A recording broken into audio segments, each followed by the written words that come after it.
Hi, everybody. Thank you for being here today. My name is Hillary Kellner. I am the Communications Director for the Utah Department of Public Safety. This evening, we have FBI Director Patel, FBI Deputy Director Dan Bongino, Special Agent in Charge Robert Bowles, Governor Spencer Cox, Lieutenant Governor Deidre Henderson, and Commissioner Anderson, as well as Commissioner Bo Mason, as well as some local partners here present with us today. Governor will kick it off. Thank you.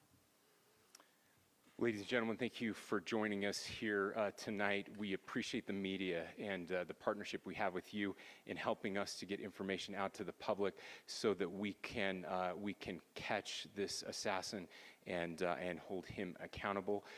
We are going to share a portion of a video and that we have of the suspect, as well as some new stills. Those have already been released, but we want to make sure that they get as much attention as possible so that we can get help from the public in tracking down this evil human being.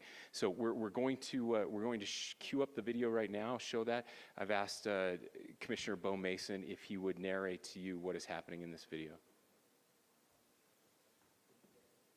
Thank you, Governor. Bo Mason, Commissioner for the Utah Department of Public Safety. If you look up to the top left, you'll see the building where the shooter was proned out in the top left corner. We'll go ahead and play that video and I'll narrate as we walk through that.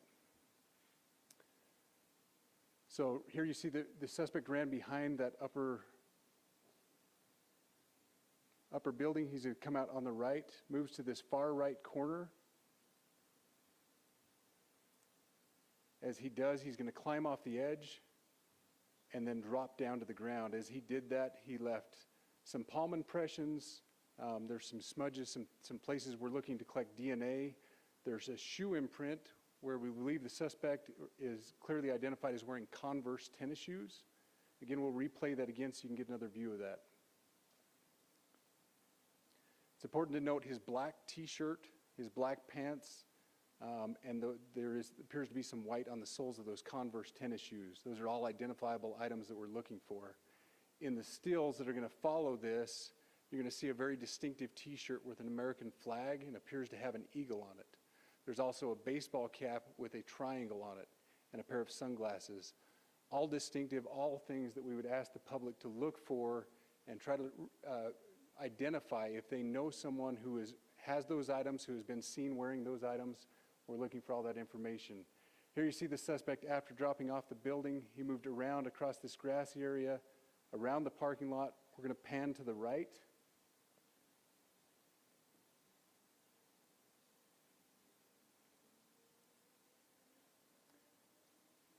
After he crosses the street, this is where he moves over into the wooded area. This is the video evidence that we utilize to track his movements and to locate that firearm in that wooded area following the discovery of this evidence. Good. You want to go to the stills? So here's the still photographs I mentioned. These have been enhanced. So these are slightly different than what we introduced earlier. Please pay close attention to the t-shirt. Like I said, very distinctive with that American flag and that eagle. The hat with the triangle and the sunglasses. If you'll go to the next picture, please. The backpack as well. All identifying features that we're hoping the public can help us identify and lead us to this suspect. Next picture. And again, there's a better picture of the hat with that triangle logo and again the t-shirt. Blue jeans, and you get a good look at those Converse tennis shoes as well. We have pushed these out. We'll continue to push these out, and we just ask for the public's cooperation through the public. The tips that have been coming in are what are giving us our next leads and enabling us to continue to further this investigation. We've had great cooperation from the public, and we're continuing to ask for that as we move forward. Thank you, and I'll turn the time back over to Governor Cox. Thank you so much, Commissioner Mason. I want to thank Director Patel and his team. It's great to have them on the ground with us tonight.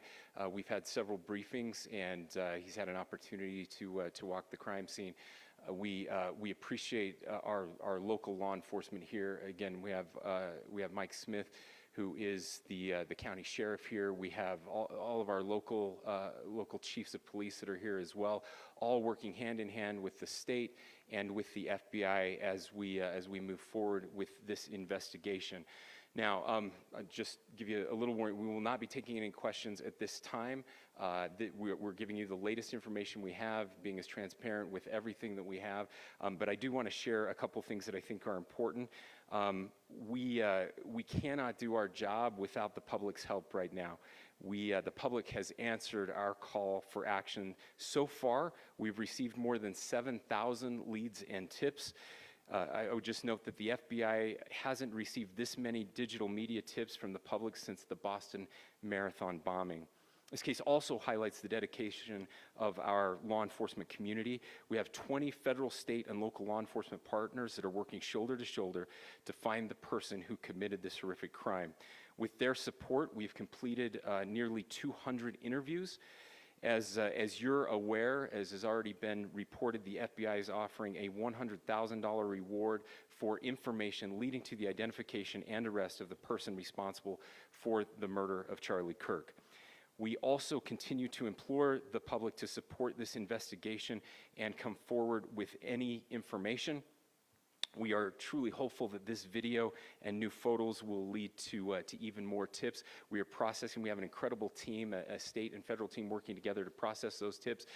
We are going out in tandem to interview any potential person of interest or suspects. But we need, again, we need as much help as we can possibly get. Any videos or photos that you might have, the public, should be submitted to our digital media tip line, which is www.fbi.gov/Utah Valley shooting, all lowercase. Again, that is fbi.gov/Utah Valley shooting, all lowercase. You can also provide general tips about the shooting by calling 1-800-CALL-FBI. That's 1-800-CALL-FBI, or at tips.fbi.gov. This is, I would just say, this is not just a local matter here in Utah. We have people all over the country that are helping to bring this perpetrator to justice for Charlie Kirk and his family. I will just add as well that, as was mentioned, there is a lot of forensic evidence that is being processed right now at both the state lab and the federal labs, federal lab on the East Coast. So we are working in tandem together. I would also just add a word of note for those people who are spending so much time on social media. I think Charlie said it best, that when things get bad, we should put our phones down and spend a little time with our families. There is a tremendous amount of disinformation. We are tracking our team, the state team, and I'm sure the federal team as well. What we're seeing is our adversaries want violence. China, we have bots from Russia, China, all over the world that are trying to instill disinformation and encourage violence. I would encourage you to ignore those, to turn off those streams, and to spend a little more time with our families. We desperately need some healing. We'll have more to say about that in the days and weeks to come. More than anything, we are going to catch this person. Last thing I will just say is we've been working with our attorneys, getting everything that we need, affidavits ready, so that we can pursue the death penalty in this case, and that will happen here in the state of Utah. Again, to the public, to those who are grieving, thank you for your prayers. I know we are feeling those prayers. I know the Kirk family is feeling those prayers as well. We pray that God will bless our nation at this very dark time. We can start healing by finding this perpetrator and holding him accountable, and we need your help to do that. Thank you.